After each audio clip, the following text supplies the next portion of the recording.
পৃষ্ঠ সংখ্যা 59, পৃষ্ঠ সংখ্যা 12। সাম্রাজ্যবাদ উদ্ভবের কারণগুলো লেখো, সাম্রাজ্যবাদের তাৎপর্য বা পরিণতি লেখো। সাম্রাজ্যবাদ উদ্ভবের কারণসমূহ। সাম্রাজ্যবাদ উদ্ভবে একাধিক কারণ রয়েছে। সমস্ত কারণগুলি নিয়ে ঐতিহাসিকদের মধ্যে নানা মত প্রচলিত রয়েছে। ঐতিহাসিক জেমস টোল বলেন যে সম্ভবত কোনো একটি অভিমত সাম্রাজ্যবাদী সম্প্রসারণের কারণ ব্যাখ্যার জন্য যথেষ্ট নয়। এর জন্য বিভিন্ন কারণকেই দায়ী করা যায়। সাম্রাজ্যবাদ উদ্ভবের মূল কয়েকটি কারণ হলো: 1. অর্থনৈতিক শোষণ। অর্থনৈতিক স্বার্থ রক্ষার তাগিদেই সাম্রাজ্যবাদের উদ্ভব ঘটেছিল বলা চলে। প্রাচীন রোম বাণিজ্যিক স্বার্থে ভূমধ্যসাগরীয় অঞ্চলে নিজের সাম্রাজ্য প্রতিষ্ঠার উদ্যোগ নিয়েছিলেন। শিল্প বিপ্লবে পরবর্তীকালে England, France, Spain, Belgium, Portugal, Netherlands ইত্যাদি দেশ বাণিজ্যিক কারণে অর্থাৎ পণ্য বিক্রি, বাজার গড়ে তোলা, কম মূল্যে কাঁচামাল সংগ্রহ, উদ্বৃত্ত পুঁজি বিনিয়োগ, শ্রমিক সংগ্রহের উদ্দেশ্যে বিশ্বের বিভিন্ন প্রান্তে বাণিজ্যিক ঘাঁটি নির্মাণ করে। প্রথম দিকে বাণিজ্যিক লক্ষ্য পরবর্তীকালে শাসনগত লক্ষ্যে রূপান্তরিত হলে সাম্রাজ্যবাদী উত্থান ঘটে।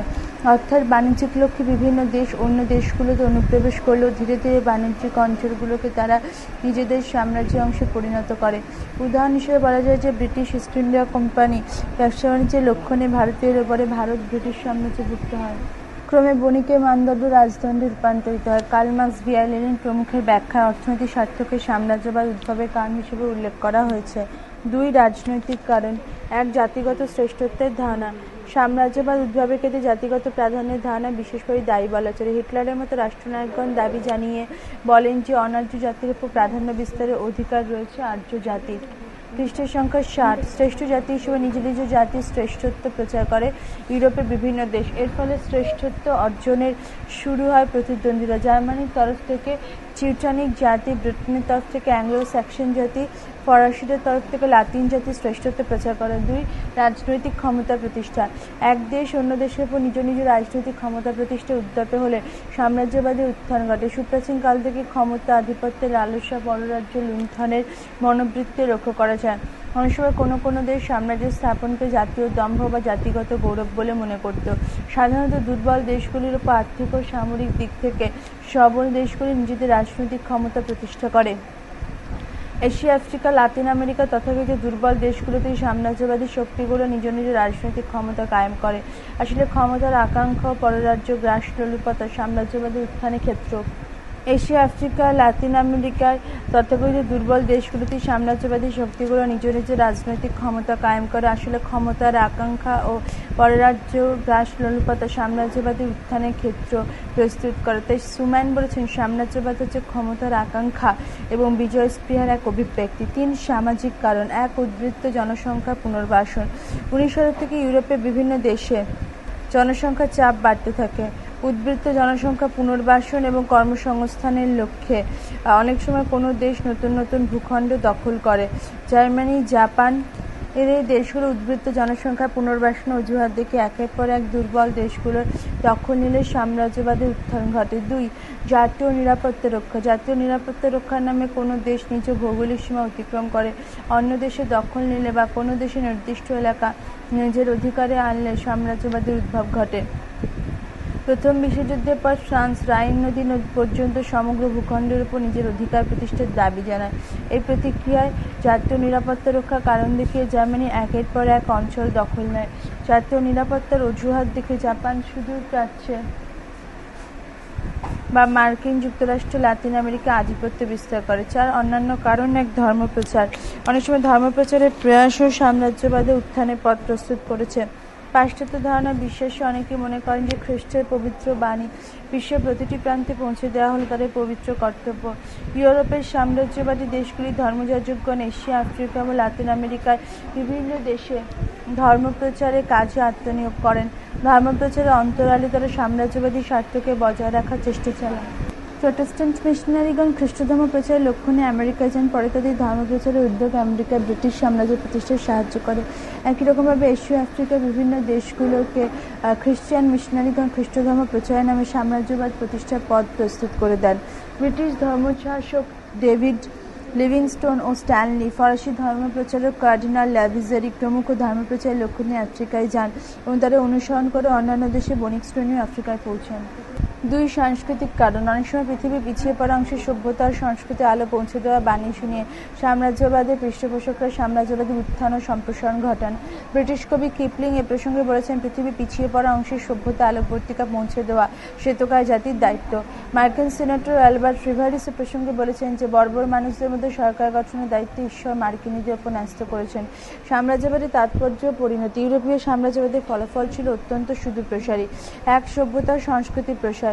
ইউরোপের বিভিন্ন দেশগুলো এশিয়া, আফ্রিকা, লাতিন আমেরিকার বিভিন্ন অঞ্চলে উপনিবেশ গড়ে তোলে ইউরোপীয় সভ্যতার সংস্কৃতির প্রসার ঘটায়। এশিয়া এবং আফ্রিকায় গড়ে ওঠে ইউরোপীয় উপনিবেশগুলির মধ্যে ভারত, চীন, মিশরে অনেক আগে থেকে উন্নত মানের সভ্যতার অস্তিত্ব ছিল। এই সমস্ত অঞ্চলে তাই ইউরোপীয় শাসন প্রবর্তন হলো। ভারতীয়, চীনা এবং মিশরীয়দের প্রাচীন সাংস্কৃতিক ঐতিহ্য অটুট ছিল। এই তিনটি অঞ্চল বাদে এশীয়, আফ্রিকা উপনিবেশিক অঞ্চলগুলো ইউরোপীয় সভ্যতা এবং সংস্কৃতির দ্বারা ভীষণভাবে প্রভাবিত হয়েছে। যদিও বিপরীত দিক থেকে ঔপনিবেশিক দেশগুলোর সংস্কৃতির ভালো দিকগুলো ইউরোপীয়রা অনুকরণ করেছিল। দুই, আর্থিক শোষণ। শিল্প বিপ্লব ঘটে যাওয়ার পরেও মূলত ইউরোপীয় দেশগুলো উপনিবেশ গঠনের জন্য তোড়জোড় শুরু করে। কে কত বেশি সংখ্যক উপনিবেশ নিচের দখলে রেখে বিশ্বশক্তি হিসেবে আত্মপ্রকাশ করবে তা নিয়ে প্রতিযোগিতা শুরু হয়ে যায়। এক্ষেত্রে মূল লক্ষ্য ছিল উপনিবেশগুলি থেকে শিল্পের প্রয়োজনীয় কাঁচামাল সংগ্রহ করা, উপনিবেশগুলি বাজারে উৎপাদিত শিল্পজাত পণ্য বিক্রয় করা। এছাড়া ইউরোপীয় ঔপনিবেশিক শক্তিগুলো উপনিবেশগুলি থেকে অর্থ ও সম্পদ লুণ্ঠন ও শোষণ করতে শুরু করে। অনেক সময় উপনিবেশগুলোতে বড় বড় শিল্প প্রতিষ্ঠান গড়ে তুলে কম মজুরি বিনিময়ে শিল্পজাত পণ্য উৎপাদন ও বিক্রির দ্বারা অধিক মুনাফা অর্জন করা হতো। তিন, ঔপনিবেশিক সংঘাত। ইউরোপীয় দেশগুলো ঔপনিবেশিক সাম্রাজ্য বিস্তার করতে গিয়ে পারস্পরিক দ্বন্দ্বে লিপ্ত। উপনিবেশ দখলকে কেন্দ্র করে মধ্য এশিয়াতে ইঙ্গ-রুশ প্রতিদ্বন্দ্বিতা তীব্র রূপ নেয়। পৃষ্ঠা 61। সুদূরপ্রাচ্যে জাপান সোভিয়েত অগ্রগতি রোধ করতে গেলে রুশ জাপান দ্বন্দ্ব বাধে। মিশর এবং সুদান দখলকে কেন্দ্র করে ইংল্যান্ড ও ফ্রান্সের মধ্যে, মরক্কোকে কেন্দ্র করে ফ্রান্স ও জার্মানির মধ্যে, টিউনিস অঞ্চলের দখল নিয়ে ফ্রান্স ও ইতালির মধ্যে বিবাদ বাধে। প্রশ্ন 13, সাম্রাজ্যবাদের উদ্দেশ্যগুলো লেখো। সাম্রাজ্যবাদের বিকাশের বিভিন্ন স্তর উল্লেখ করো। সাম্রাজ্যবাদের উদ্দেশ্য। সাম্রাজ্যবাদী উদ্দেশ্য। বিশেষ কয়েকটি উদ্দেশ্য পূরণের লক্ষ্যে কোনো একটি দেশ অপর দেশের সাম্রাজ্যবাদ কায়েম করে। উদ্দেশ্যগুলো হচ্ছে: এক, অর্থনৈতিক সুবিধা লাভ। সুপ্রাচীনকাল থেকে অর্থনৈতিক সুবিধা লাভের লক্ষ্যে নৌশক্তি শক্তিধর দেশগুলো সাম্রাজ্য বিস্তারে অগ্রসর।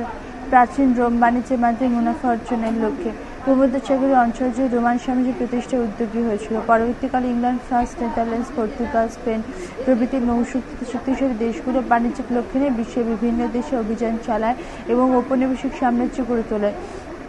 আরও পরবর্তী সময়ে ইংল্যান্ড সহ ইউরোপে বেশ কয়েকটি দেশে শিল্প বিপ্লব ঘটলে কাঁচামাল আমদানি, উৎপাদিত পণ্য সামগ্রী বিক্রয়ের লক্ষ্যে উপনিবেশের প্রয়োজনীয়তা বাড়ে। এই প্রয়োজনীয়তা মেটানোর লক্ষ্যে ইউরোপীয় শিল্পোন্নত দেশগুলির সাম্রাজ্যবাদ কায়েমের লক্ষ্যে সক্রিয় হয়ে ওঠে। অর্থনৈতিক উদ্দেশ্য পূরণের লক্ষ্যে সাম্রাজ্যবাদ প্রতিষ্ঠার সবিস্তার বর্ণনা মেলে জন এ হবসন রচিত ইম্পেরিয়ালিজম আ স্টাডি এবং ভিআই লেনিন রচিত imperialism the highest stage of capitalism এই দুই গ্রন্থে। দুই, জাতীয়তাবাদের সম্প্রসারণ। সাম্রাজ্যবাদের অপর একটি গুরুত্বপূর্ণ উদ্দেশ্য হচ্ছে জাতীয়তাবাদের সম্প্রসারণ। একটি দেশ অপর দেশের সাম্রাজ্য প্রতিষ্ঠার দ্বারা নিজের দেশের মর্যাদা, শক্তি, প্রভাব বৃদ্ধি, জাতিগত শ্রেষ্ঠত্ব প্রচার করার চেষ্টা করে। নিজের দেশের পতাকা অন্য দেশে উড়িয়ে নিজের দেশের ভাষা, সংস্কৃতি অন্য দেশের অধিবাসীদের উপর চাপিয়ে দিয়ে আত্মতুষ্টি লাভ করে থাকে। এই ধরনের উগ্র জাতীয়তাবাদী মনোভাব থেকে অনেকেই নিজেদেরকে শ্রেষ্ঠ জাতি হিসাবে মনে করে। অনেক সময় কোনো দেশের রাজা বা শাসক নিজেদের শৌর্যবীর্যের প্রমাণ রাখার জন্য সুবিশাল সাম্রাজ্য গড়ে তুললেন। তাই প্রকৃতিবিজ্ঞানী চার্লস ডারউইন তার জীবন সংগ্রামে শক্তিশালী জয়লাভ তত্ত্বে দেখিয়েছেন যে বিশ্বের দুর্বল জাতিগুলির ওপর শক্তিশালী জাতিরাষ্ট্রের প্রভুত্ব স্থাপন প্রকৃতির সাধারণ নিয়ম। জাতীয়তাবাদের সঙ্গে সাম্রাজ্যবাদের ঘনিষ্ঠ সম্পর্ক স্বীকার করে নিয়ে হন্স কোন তার nationalism and imperialism in the either east গ্রন্থে লিখেছেন যে জাতীয়তাবাদ এবং সাম্রাজ্যবাদ হচ্ছে একে অপরের সঙ্গে সম্পর্কযুক্ত। তিন, জাতীয় শক্তি বৃদ্ধি। বিশ্ব রাজনীতিতে আধিপত্য প্রতিষ্ঠা বা দেশবাসী নানা চাহিদা মেটানোর লক্ষ্যে সাম্রাজ্যবাদী দেশগুলি জাতীয় শক্তি বৃদ্ধির চেষ্টা করে। নিজ নিজ ঔপনিবেশিক সাম্রাজ্য থেকে কাঁচামাল ও সম্পদ জোগাড় করে একটি ক্ষুদ্র দেশ কিভাবে বিশ্বের এক অন্যতম রাজনৈতিক শক্তিতে পরিণত হতে পারে। নিজ নিজ ঔপনিবেশিক সাম্রাজ্য থেকে কাঁচামাল ও সম্পদ জোগাড় করে একটি ক্ষুদ্র দেশ হয়ে বিশ্বের এক অন্যতম রাজনৈতিক শক্তিতে পরিণত হতে পারে। ব্রিটেন তার প্রকৃষ্ট উদাহরণ। বিশ্বের বিভিন্ন দেশ উপনিবেশ গড়ে তোলে সুবিশাল সাম্রাজ্যের অধিকারী হয়ে ওঠে। ব্রিটেন এবং ফ্রান্স ওয়ার্ল্ড পাওয়ার হিসেবে মর্যাদা লাভ করে। পরবর্তীকালে একই পথ অনুসরণ করে জার্মানিও বিশ্ব রাজনীতিতে স্বতন্ত্র স্থান লাভের লক্ষ্যে জাতীয় শক্তি বৃদ্ধির চেষ্টা ছিলেন। তাই অধ্যাপক হ্যারল্ড লাস্কি লিখেছেন, ক্ষমতা সম্প্রসারিত হওয়ার ফলে জাতীয়তাবাদের রূপান্তর ঘটে সাম্রাজ্যবাদের। 4. জাতীয় নিরাপত্তা রক্ষা। জাতীয় নিরাপত্তা রক্ষা সাম্রাজ্যবাদের একটি মূল উদ্দেশ্য। সাম্রাজ্যবাদী দেশকে নিজ নিজ রাষ্ট্র সীমানা বৃদ্ধি ও সামরিক শক্তি বৃদ্ধির দ্বারা রাষ্ট্রীয় নিরাপত্তা সুনিশ্চিত করার চেষ্টা করে। যদিও অনেকের ধারণা জাতীয় নিরাপত্তা অজুহাত দেখিয়ে আসলে সাম্রাজ্যবাদকে সুদৃঢ় করার চেষ্টা চালানো হয়।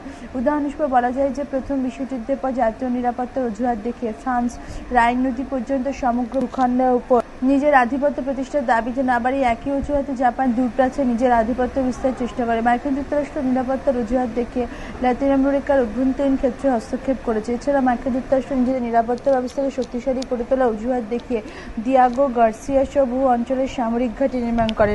দেশের নিরাপত্তার কথা প্রচার করে রাশিয়া লাটভিয়া, লিথুয়ানিয়া, এস্তোনিয়া, ফিনল্যান্ডের কিছুটা অঞ্চল দখল করে নেয়। ব্রিটেন তার ব্রিটিশ সাম্রাজ্য নিরাপত্তার কথা তুলে ধরে জিব্রাল্টার, মাল্টা, সাইপ্রাস, এডেন ইত্যাদি অঞ্চল নিজের দখল করে নেয়। 5. জনসংখ্যার সংকুলান। বেশ কিছু ঐতিহাসিকের ধারণা শিল্প বিপ্লবের পরবর্তীকালে ইউরোপে বিপুল জনসংখ্যার চাপ সামলানোর লক্ষ্যে জনবহুল রাষ্ট্রগুলো অনেক সময় সাম্রাজ্যবাদের প্রসার ঘটাতে সচেষ্ট হয়। 1900 থেকে ইউরোপের প্রায় সমস্ত দেশেই কম বেশি জনসংখ্যার বিস্তার ঘটে। এই বর্ধিত জনসংখ্যা পুনর্বাসন ও সংকুলানের লক্ষ্যে ও কর্মসংস্থানের উদ্দেশ্যে এশিয়া, আফ্রিকা এবং অস্ট্রেলিয়ার বেশ কিছু অঞ্চলে ইউরোপীয় উপনিবেশ গড়ে ওঠে। প্রথম বিশ্বযুদ্ধের পরবর্তীকালে জার্মান রাষ্ট্রনায়ক অ্যাডলফ হিটলার পূর্ব ইউরোপে জার্মান রাষ্ট্রশক্তি সম্প্রসারণের লক্ষ্যে সচেষ্ট হন। পৃষ্ঠা 62। তিনি বলেন, জার্মান জাতির জন্য পা রাখিবার যা একবার প্রয়োজন। জার্মান ছাড়াও জাপান, ইতালি সহ বেশ কয়েকটি দেশ একই অজুহাত দেখে নিজ নিজ সাম্রাজ্যের বিস্তার ঘটায়, কিন্তু বাস্তবে দেখা যায় দখল করা অঞ্চলগুলো বা উপনিবেশগুলোতে সেই অনুপাতে ইউরোপবাসী স্থায়ীভাবে বসবাস করেনি। প্রথম বিশ্বযুদ্ধ চলাকালীন ইতালীয় সাম্রাজ্যের অধীন আফ্রিকাতে বসবাসকারী ইতালিবাসীর সংখ্যা ছিল মাত্র 4000। এই বিচারে বলা যায় যে উদ্বৃত্ত লোকসংখ্যা পুনর্বাসন অজুহাত ছাড়া আর কিছুই নয়। 6. ধর্ম ও সভ্যতার আদর্শ প্রচার। বিশ্বের বিভিন্ন দেশের ধর্ম ও সভ্যতার আদর্শ প্রচারের আকাঙ্ক্ষাও সাম্রাজ্যবাদের একটি মূল উদ্দেশ্য হিসেবে বিবেচিত হয়। সুপ্রাচীন অতীত থেকে পর্তুগাল, স্পেন, ফ্রান্স, ইংল্যান্ড প্রভৃতি দেশে খ্রিস্টান মিশনারিগণ এশিয়া, আফ্রিকা, আমেরিকার বিভিন্ন দেশে গিয়ে খ্রিস্ট ধর্মের প্রচার করেন। স্পেন ও পর্তুগালের হাজার হাজার জেসুইট এবং অন্যান্য খ্রিস্টান পুরোহিতগণ খ্রিস্টধর্ম প্রচারের উদ্দেশ্যে লাতিন আমেরিকার বহু অজানা দেশ পাড়ি দেয়। সপ্তদশ শতকে উত্তর আমেরিকাতে মূলত প্রোটেস্ট্যান্ট ধর্মীয় নেতাদের প্রচেষ্টার জন্য ব্রিটিশ উপনিবেশ গড়ে উঠেছিল।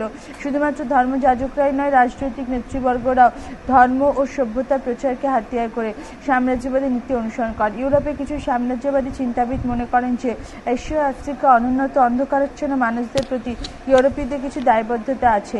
উদাহরণ হিসেবে বলে যে স্পেনের কে পরাজিত করে মার্কিন যুক্তরাষ্ট্র ফিলিপিন্স অধিকার করে নিলে 1898 খ্রিস্টাব্দে মার্কিন রাষ্ট্রপতি ম্যাককিনলে খ্রিস্ট ধর্ম মানবতার স্বার্থে তাদের সমর্থন জানান।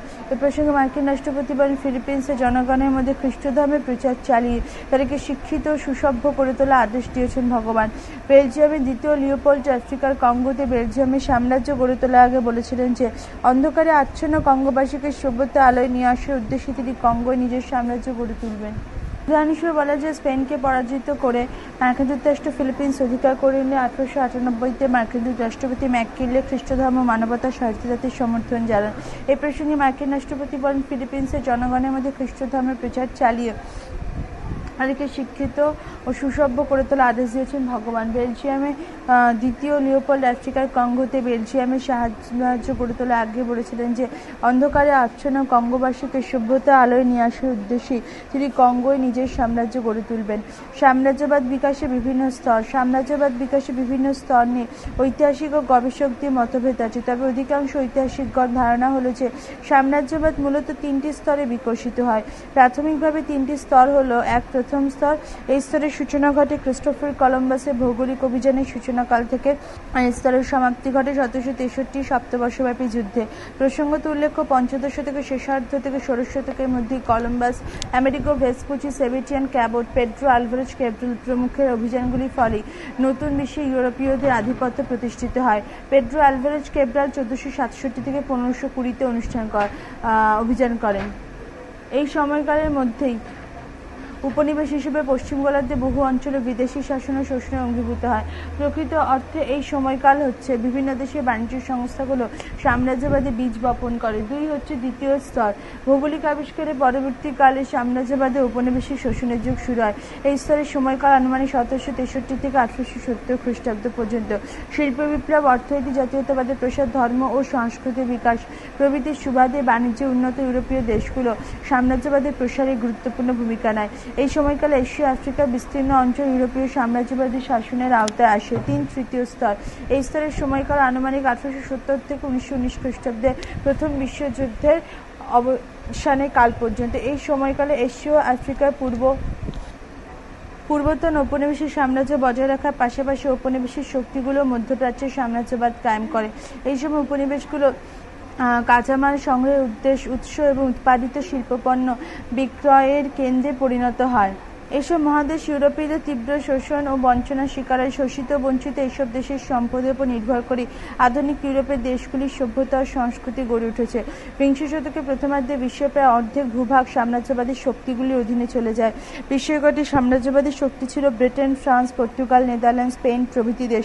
তবে এই সমস্ত দেশগুলির মধ্যে ব্রিটেনের উপনিবেশিক সাম্রাজ্যই ছিল সর্ববৃহৎ। প্রশ্ন 14। ইউরোপের বিভিন্ন সাম্রাজ্যবাদী দেশে ঔপনিবেশিক নীতি পর্যালোচনা করো।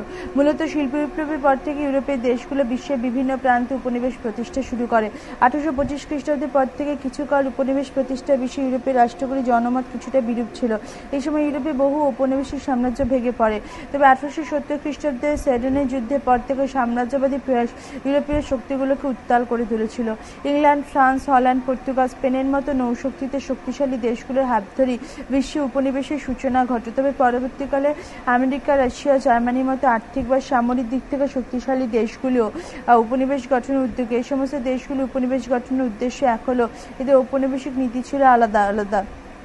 ইউরোপীয় সাম্রাজ্যবাদী ঔপনিবেশিক নীতি প্রকৃতি। প্রকৃতিগত বিচারে ইউরোপে 4 ধরনের সাম্রাজ্যবাদী দেশ ছিল। পৃষ্ঠা 63। এই সমস্ত দেশগুলো ঔপনিবেশিক নীতিও ছিল আলাদা আলাদা, যথা 1 পর্তুগাল, স্পেন, হল্যান্ড ছিল এমন 3 দেশ যারা উপনিবেশ বিস্তারের সঙ্গে সঙ্গে আধুনিক যুগের সূচনার কাজেও অগ্রণী ভূমিকা পালন করে। সরকারি পৃষ্ঠপোষকতার অভাবে এদের উপনিবেশিক আধিপত্য 19 শতকের শেষ পাদে ব্রিটেন, জার্মানি ও মার্কিন যুক্তরাষ্ট্রের কাছে ম্লান হয়ে যায়। 2 ইংল্যান্ড ও ফ্রান্স ছিল এমন 2 দেশ যারা বাণিজ্যিক লক্ষ্য নিয়ে ঔপনিবেশিক স্থাপনের প্রতিযোগিতায় নামলেও পরে সাম্রাজ্য স্থাপনকে মূল উদ্দেশ্য হিসেবে গ্রহণ করে। ইউরোপের বাজে এশিয়ার বিভিন্ন দেশ। সরকারি পৃষ্ঠপোষকতার অভাবে এদের ঔপনিবেশিক আধিপত্য 19 শতকের শেষ প্রান্তে ব্রিটেন, জার্মানি, মার্কিন যুক্তরাষ্ট্রে ম্লান হয়ে যায়। 2 ইংল্যান্ড, ফ্রান্স ছিল এমন 2 দেশ যারা বাণিজ্যিক লক্ষ্য নিয়ে উপনিবেশ স্থাপনের প্রতিযোগিতায় নামলেও পরে সাম্রাজ্য স্থাপনকে মূল উদ্দেশ্য হিসেবে গ্রহণ করে। ইউরোপের বাজারে এশিয়ার বিভিন্ন দেশের সুতি ও রেশম বস্ত্র, দামি পাথর, হাতির দাঁতের জিনিসপত্র, এলাচ, দারুচিনি, লবঙ্গ, গোলমরিচ ইত্যাদি মশলা যথেষ্ট চাহিদা ছিল। প্রাচ্যের সম্পদের লোভে ইউরোপের বিভিন্ন বণিক জাতি পৃথিবীর বিভিন্ন দেশে আসে এবং ক্রমে শাসন ক্ষমতা দখল করে নেয়। সরকারি পৃষ্ঠপোষকতার সুযোগ নেই 2 দেশ 19 শতকের শেষ 3 দশকও যথেষ্ট দাপটের সঙ্গে ঔপনিবেশিক সাম্রাজ্য ধরে রাখতে পারে। 3 আধুনিক 2 সাম্রাজ্যবাদী দেশ ছিল ইতালি ও জার্মানি, যারা অনেক পরে উপনিবেশ দখলের প্রতিযোগিতায় নাম লিখিয়েছিল। 19বিংশ শতকের শেষ দিকে বর্ধিত জনসংখ্যার জন্য বাসস্থান ও কর্মসংস্থানের ব্যবস্থার প্রয়োজনে উপনিবেশ প্রতিষ্ঠার গুরুত্ব বৃদ্ধি পেতে থাকে। উদাহরণ হিসেবে বলা যায় বাঁচার মতো স্থানে এর তত্ত্ব প্রচার করে। জার্মান রাষ্ট্রপ্রধান হিটলার উপনিবেশ স্থাপনের নীতিকে বৈধতা দেওয়ার চেষ্টা করেন। এই 2 দেশের ঔপনিবেশিক নীতি ছিল সম্পূর্ণরূপে পেশি শক্তির উপর নির্ভরশীল। 4 দ্বিতীয় বিশ্বযুদ্ধের পরবর্তীকালে উপনিবেশিক শাসনের অবসানের মধ্যে বহু স্বাধীন রাষ্ট্র আত্মপ্রকাশ ঘটলে এইসব দেশ নিয়ন্ত্রণের মাধ্যমে রাশিয়া, আমেরিকা যুক্তরাষ্ট্র বিশ্বের বৃহৎ শক্তিধর রাষ্ট্র নিয়ে ওঠার লক্ষ্য নিয়ে সাম্রাজ্যবাদী ভূমিকায় অবতীর্ণ হন। কোনো বৃহৎ যুদ্ধের পরিবর্তে এই 2 দেশের ঔপনিবেশিক নীতি মূলত রাষ্ট্রীয় আদর্শের উপর নির্ভর করে পরিচালিত হতে বিশ্বের রুশ সাম্যবাদী আদর্শ, মার্কিন পুঁজিবাদী আদর্শ কোনটি বেশি গ্রহণযোগ্য হইবে তা নিয়ে 2 দেশ সাম্রাজ্যবাদী ভূমিকা গ্রহণ করে। 2 নীতিসমূহ। 1 ইংল্যান্ড। ইউরোপীয় দেশগুলির মধ্যে ইংল্যান্ডই বিশ্বের সর্বাধিক ঔপনিবেশিক সাম্রাজ্য গড়ে তোলে। সামুদ্রিক অভিযান ও উপনিবেশ প্রতিষ্ঠার বিষয়ে প্রথম দিকে স্পেন ও পর্তুগালের তুলনায় ইংল্যান্ড পিছিয়ে থাকলেও পরবর্তীকালে তো উপনিবেশ প্রতিষ্ঠায় সর্বশ্রেষ্ঠ হয়ে ওঠে। যদিও উপনিবেশিক সাম্রাজ্য গড়ে তোলার লক্ষ্যে হল্যান্ড, পর্তুগাল, স্পেন এদের সঙ্গে প্রায় একই সময় ইংল্যান্ডে পথ চলা শুরু হয়, কিন্তু এদের সকলেরই উপনিবেশ অস্তাচলে গেলেও ইংল্যান্ডের উপনিবেশগুলির অস্তিত্ব বহুদিন বজায় থাকে। তাই বলা হতো ব্রিটিশ সাম্রাজ্যে সূর্য কখনো অস্ত যায় না। ব্রিটিশ উপনিবেশগুলি দু ধরনের রূপ ছিল। একদিকে ছিল কানাডা, অস্ট্রেলিয়া, নিউজিল্যান্ডের মতো সাদা চামড়ার মানুষদের উপর কায়েম হওয়া ব্রিটিশ উপনিবেশ। অপরদিকে ছিল ভারত সহ এশিয়ার বিভিন্ন দেশ ও আফ্রিকায় কালো চামড়ার মানুষদের উপর প্রতিষ্ঠিত ব্রিটিশ সাম্রাজ্যবাদ। সাদা চামড়ার মানুষদের পূর্বপুরুষদের অনেকেই আদি বাসভূমি ইংল্যান্ড বা ইউরোপের অন্য কোনো দেশ হওয়ায় তাদের প্রতি ব্রিটিশ সাম্রাজ্যবাদ অত তীব্র ছিল না যতটা ছিল কালো চামড়ার মানুষদের ব্রিটিশ উপনিবেশগুলোতে। 2. ফ্রান্সের নৌশক্তিতে বলিয়ান ফ্রান্স ও উপনিবেশ বিস্তারের দিক থেকে ইংল্যান্ডের প্রায় সমকক্ষ ছিল। ফ্রান্স সেই সময় বিশ্বের দ্বিতীয় সর্ববৃহৎ উপনিবেশের শক্তি হিসেবে আত্মপ্রকাশ করে।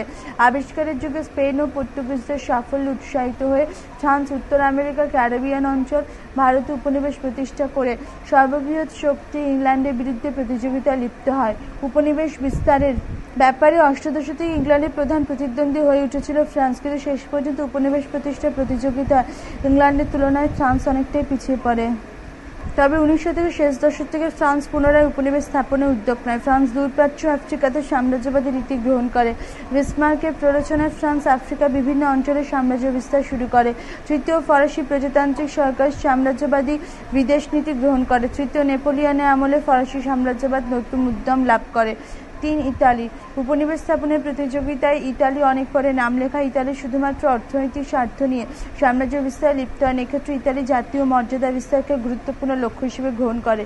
ইতালির ঔপনিবেশিক নীতিতে বলা হয়, আধুনিক জীবনে আবশ্যিক প্রয়োজন হচ্ছে জাতীয় মর্যাদা রক্ষার জন্য ও তার প্রসার। মূলত জার্মান রাষ্ট্রনায়ক বিসমার্কের মদতে ফ্রান্স টিউনিশিয়ার দখল নিলে ইতালি ফ্রান্স বিরোধ বাঁধে। এরপর থেকে ইতালি ঔপনিবেশিক ও বাণিজ্যিক লক্ষ্য নিয়ে সাম্রাজ্য বিস্তারে নিয়োজিত হয়। 4. জার্মানির সাম্রাজ্যবাদের চরিত্র ছিল অন্যদের থেকে আলাদা। জার্মানির সাম্রাজ্যবাদের প্রথম ও শেষ কথা ছিল রাজনৈতিক আধিপত্য স্থাপন। বিসমার্ক আদতে ছিল সাম্রাজ্যবাদের প্রসার অপেক্ষা জার্মানি ঐক্য গঠনে অধিক আগ্রহী ছিলেন। বিসমার্কের পরে কাইজার দ্বিতীয় উইলিয়াম বিসমার্কের রিয়েল পলিটিক নীতির পরিবর্তে পৃষ্ঠা 64 ওয়েল পলিটিক নীতি গ্রহণ করে। ওয়েল পলিটিক বলতে সাধারণভাবে জার্মানির শ্রেষ্ঠত্ব প্রতিষ্ঠা নীতিকেই বোঝানো হয়, অর্থাৎ জার্মানিকে ইউরোপের শ্রেষ্ঠ শক্তি হিসেবে প্রতিষ্ঠা করার পাশাপাশি উপনিবেশ প্রতিষ্ঠা প্রতিযোগিতা ও জার্মানির আধিপত্য স্থাপনের ওয়েল পলিটিক। উপনিবেশ প্রতিষ্ঠা প্রতিযোগিতা জার্মানিকে এগিয়ে নিয়ে যাওয়ার জন্য দ্বিতীয় উইলিয়াম এক শক্তিশালী নৌবহর গড়ে তোলে। 5. রাশিয়া অনেক পরে উপনিবেশ বিস্তার বা সাম্রাজ্য বিস্তারের প্রসারের লক্ষ্যে এগিয়ে আসে। ইংল্যান্ড ও ফ্রান্সের ঔপনিবেশিক নীতিগুলোর সঙ্গে রাশিয়ার ঔপনিবেশিক নীতি কোনো রকম মিলই ছিল না। মূলত 19 শতকের মধ্যবর্তী সময়কাল নাগাদ রাশিয়া ঔপনিবেশিক বিস্তারের লড়াইয়ে নামে। রাশিয়ার সমুদ্র পাড়ি দিয়ে বহু দূরে সোভিয়েত সাম্রাজ্য প্রতিষ্ঠা আগ্রহ দেখায়নি।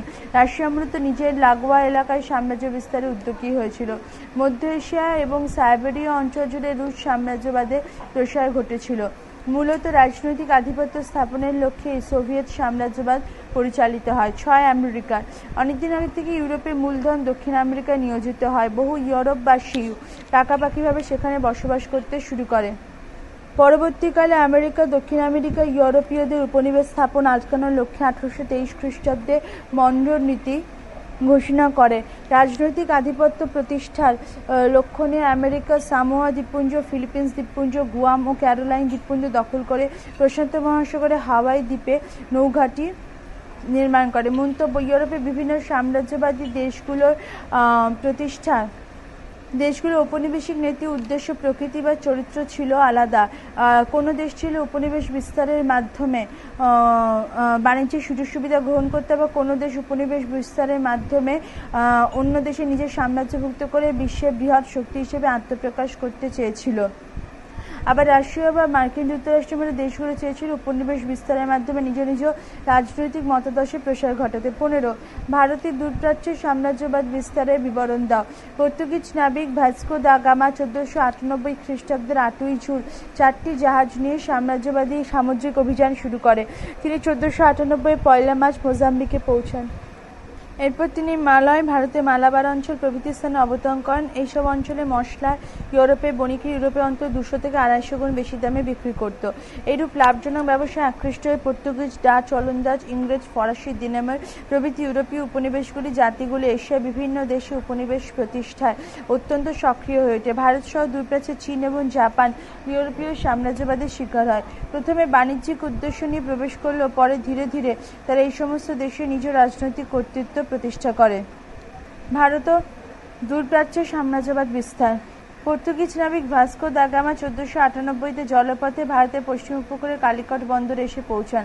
ভাস্কো দা গামা ভারতে আসার পরে ইউরোপীয়রা ভারতে এসে জলপথের কথা জানতে পারে। ভৌগোলিক আবিষ্কারের সুবাদে বাণিজ্যিক লক্ষ্য নিয়ে ইউরোপের বণিক গোষ্ঠীগুলো ভারতে প্রবেশ করতে শুরু করে। পরে একে একে ওলন্দাজ, ব্রিটিশ, ফরাসি, পর্তুগিজ প্রভৃতি ইউরোপীয় বণিক গোষ্ঠীগুলো নিজ নিজ বাণিজ্য ঘাঁটি নির্মাণ করে। ব্রিটিশ ইস্ট ইন্ডিয়া কোম্পানি অন্যান্য বণিক কোম্পানিগুলোকে সরিয়ে দিয়ে ভারতে নিজেদের একাধিপত্য প্রতিষ্ঠা করে। মোগল সাম্রাজ্যের দুর্বলতা অবক্ষয়ের সুযোগ নিয়ে ব্রিটিশ ইস্ট ইন্ডিয়া কোম্পানি এই দেশের নিয়ন্ত্রণ নিজেদের হাতে তুলে নেওয়ার স্বপ্ন দেখে। ফরাসি যুদ্ধ 1757 খ্রিস্টাব্দে জয়লাভের মাধ্যমে তাদের সেই স্বপ্ন পূরণ হয়। 1857-তে সিপাহী বিদ্রোহ দমনের পর ভারতের শাসনভার চলে যায় কোম্পানির হাত থেকে ইংল্যান্ডের রানীর হাতে। ইংল্যান্ডের রানী তার মনোনীত প্রতিনিধি অর্থাৎ ভাইসরয়ের মাধ্যমে ভারত শাসন শুরু করেন। ফলে ভারত ও ব্রিটিশ সাম্রাজ্যের অধীনস্থ হয়। দূর প্রাচ্যে এক প্রাথমিক পর্যায়ে চীনের বিপুল প্রাকৃতিক সম্পদ ইউরোপীয় বণিক জাতিগুলোকে প্রলুব্ধ করে। 16 শতকে পর্তুগিজ বণিক সম্প্রদায় চীন সরকার নির্দেশকে অমান্য করে দক্ষিণ চীনের ম্যাকাও বন্দরে প্রবেশ করে। এখানে সেখানে পর্তুগিজ আধিপত্য প্রতিষ্ঠা হয়। পরবর্তী সময়ে একে একে স্পেনীয়, ওলন্দাজ, ইংরেজ, ফরাসি বণিকগণ চীনের ম্যাকাও এবং কান্টন বন্দরে বাণিজ্যিক অধিকার লাভ করে। বিদেশি বণিকদের অনুপ্রবেশ রোধে ব্যর্থ হয় চীন সরকার তাদের উপর নানা রকমের বিধিনিষেধ আরোপ করে।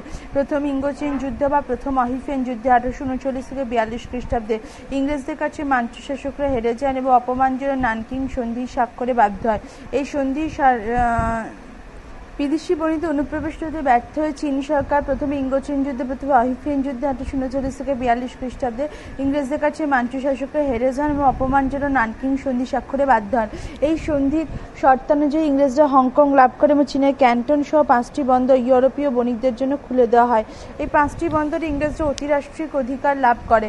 এরপর থেকে আমেরিকা, ফ্রান্স, সুইডেন এবং নরওয়ে ইত্যাদি দেশ চীনের সঙ্গে বাণিজ্যে আগ্রহ দেখার জন্য বাণিজ্যের চুক্তি স্বাক্ষর করে। দ্বিতীয় ইঙ্গো-চীন যুদ্ধ বা দ্বিতীয় অহিফেন যুদ্ধে 1856-60 ব্রিটিশ ফরাসি জোটের কাছে চীন পরাজিত হয় এবং তিয়ানজিনের সন্ধি স্বাক্ষরে বাধ্য হয়। এই সন্ধির দ্বারা চীনে 11টি বন্দর বিদেশিদের বাণিজ্যের জন্য খুলে দেওয়া হয়। পাশাপাশি চীনে খ্রিস্ট ধর্ম প্রচার এবং বিদেশি দূতাবাস নির্মাণ প্রভৃতি অধিকারও দেওয়া হয়। এভাবে চীন সাম্রাজ্যবাদী ক্ষেত্র প্রস্তুত হয়। পৃষ্ঠা 65। 2 জাপানি। উদীয়মান সূর্যের দেশ নামে পরিচিত জাপানও দীর্ঘদিন নিজেকে বাইরের জগৎ থেকে বিচ্ছিন্ন করে রেখেছিল। 19 শতকের মাঝামাঝি সময়ে জাপানের এই বিচ্ছিন্নতার অবসান ঘটে। জাপানের প্রাকৃতিক সম্পদের প্রাচুর্যের আকর্ষণে মার্কিন সেনাপতি কমোডর ম্যাথু পেরি 7টি যুদ্ধজাহাজ জাপানে প্রবেশ করেন 1854 খ্রিস্টাব্দে। মার্কিন চাতুরীর কাছে হার মেনে জাপান মার্কিন যুক্তরাষ্ট্রের সঙ্গে কানাগাওয়া সন্ধি স্বাক্ষর করেন। পরে একে একে ইংল্যান্ড, রাশিয়া, হল্যান্ড প্রভৃতি দেশ জাপানের সঙ্গে চুক্তিবদ্ধ হয়। পরবর্তী সময়ে জাপানে জাতীয়তাবাদী উন্মেষ ঘটে। জাপানে পূর্বে স্বাক্ষরিত যাবতীয় বৈষম্যমূলক চুক্তি বাতিল করে দেয়। ইউরোপীয় দেশগুলি সাম্রাজ্যবাদী ভাবনে উদ্বুদ্ধ হয়ে জাপান নিজেই সাম্রাজ্যবাদী দেশ হিসেবে আত্মপ্রকাশ করে। চীনের অধীনস্থ কোরিয়া দখল করার উদ্দেশ্যে অগ্রসর হয়। ফলে চীন জাপান যুদ্ধ বাধে 1894-তে। পরাজিত হয়ে চীন জাপানের সঙ্গে শিমনোসেকি সন্ধি স্বাক্ষরে বাধ্য হয়। এই সন্ধির পরে জাপান চীনের কাছে মাঞ্চুরিয়া প্রদেশের লিয়াওটুং উপদ্বীপ, ফরমোজা ও পেসকাডোরাস দ্বীপপুঞ্জ লাভ করে। পাশাপাশি জাপানি বণিকরা চীনে বাণিজ্যিক অধিকার, শিল্পপতিরা চীনের শিল্প কারখানা গড়ে তোলার অধিকার লাভ করেন। প্রসঙ্গত উল্লেখ্য, সন্ধির দ্বারা কোরিয়া একটি স্বাধীন রাষ্ট্র হিসেবে স্বীকৃত হলো। জাপান শীঘ্রই তা দখল করে নেয়। 2 পরবর্তী পর্যায়ে। 1 চীনে রাশিয়ার অনুপ্রবেশ। দূরপ্রাচ্যে জাপানের ক্ষমতা বৃদ্ধিতে রাশিয়া ঈর্ষাপ্রবণ হয়ে পড়ে। জাপানের অগ্রগতি রোধ করে রাশিয়া মাঞ্চুরিয়ার লিয়াওটুং উপদ্বীপের দখল নেয়। শুধু তাই নয়, রাশিয়া চীনের উত্তর সীমান্তবর্তী মঙ্গোলিয়া আমুর উপত্যকা দখল করে এবং সেখানে ভ্লাদিভস্টক বন্দর স্থাপন করে। এই বন্দরকে রেলপথ দিয়ে সেন্ট পিটার্সবার্গ শহরের সঙ্গে যোগ করা হয়। এছাড়া লিয়াওটুং উপদ্বীপে আর্থার বন্দরকে ট্রান্স সাইবেরীয় রেলপথের সঙ্গে জুড়ে দেওয়া হয়। 2 চীনের খণ্ডকরণ। জাপান চীনের রুশ সাম্রাজ্যবাদের বিরোধিতা শুরু করে। ফলে চীনকে ঘিরে রুশ জাপান বিরোধ বাঁধে। ব্রিটেন এবং অন্যান্য বিরোধী শক্তিগুলো চীনের উপর ঝাঁপিয়ে পড়ে। জার্মানি কিয়াওচাও বন্দর দখলের পর শান্টুং প্রদেশও নিজেদের অধিকার প্রতিষ্ঠা করে। ইংল্যান্ড ইয়াংশি উপত্যকা নিজেদের কর্তৃত্ব প্রতিষ্ঠা করে। ফ্রান্স ইন্দোচীনে আনাম থেকে চীনের অভ্যন্তর ভাগ পর্যন্ত রেলপথ নির্মাণের অধিকার পায়।